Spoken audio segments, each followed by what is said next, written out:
ABTA মাধ্যমিক test paper 2023-24, page নম্বর হচ্ছে 111 page থেকে হচ্ছে 2 নম্বরটি। জ্যামিতিকভাবে √24 এর মান নির্ণয় করো, অর্থাৎ √24 এর বর্গমূল নির্ণয় করতে হবে, সেটি হচ্ছে জ্যামিতিক উপায়ে। এখানে 24কে ভাঙাতে হবে। এখানে হচ্ছে 424, অর্থাৎ 6 × 4, তাহলে একটি 6 একক আর একটি 4 একক দেখিয়ে দিচ্ছি। এখান থেকে হচ্ছে 6 একক আর একটি হচ্ছে 4 একক।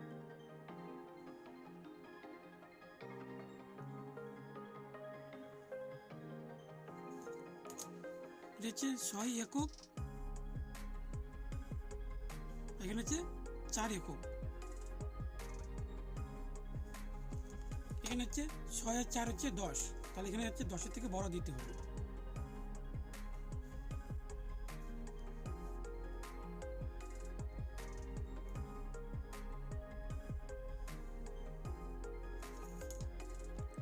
তাকে নাম দিচ্ছি হচ্ছে A, এখানে হচ্ছে X।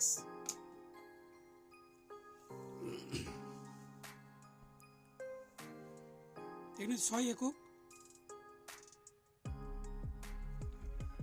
A বিন্দু বসিয়ে একটি চাপ, এখানে নাম দিলে হচ্ছে B। তারপরে হচ্ছে 4 একক, এখানে B বিন্দু বসিয়ে একটি চাপ, নাম দিলে হচ্ছে C। এবার অর্ধেকের বেশি করে কেটে নিচ্ছে, এখানে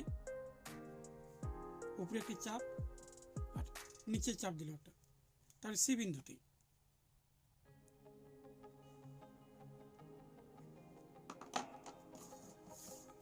C বিন্দু বসিয়ে একটি চাপ, এখানে যুক্ত করে দিচ্ছি, এখানে নাম দিলে হচ্ছে O। এবার হচ্ছে O বিন্দু বসিয়ে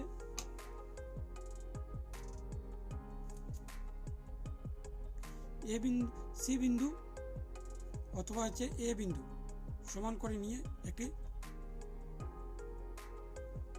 অর্ধচাপ দেওয়া হলো এখানে। এরপর হচ্ছে B বিন্দুতে একটি 90 ডিগ্রি কোণ কেটে নিতে হবে, এখানে কেটে দিলাম। তারপরে হচ্ছে এখানে 60 ডিগ্রি, তাহলে 120 ডিগ্রি, উপরে একটি চাপ আর 120-তে বসিয়ে উপরে একটি চাপ কেটে দিলাম এখানে।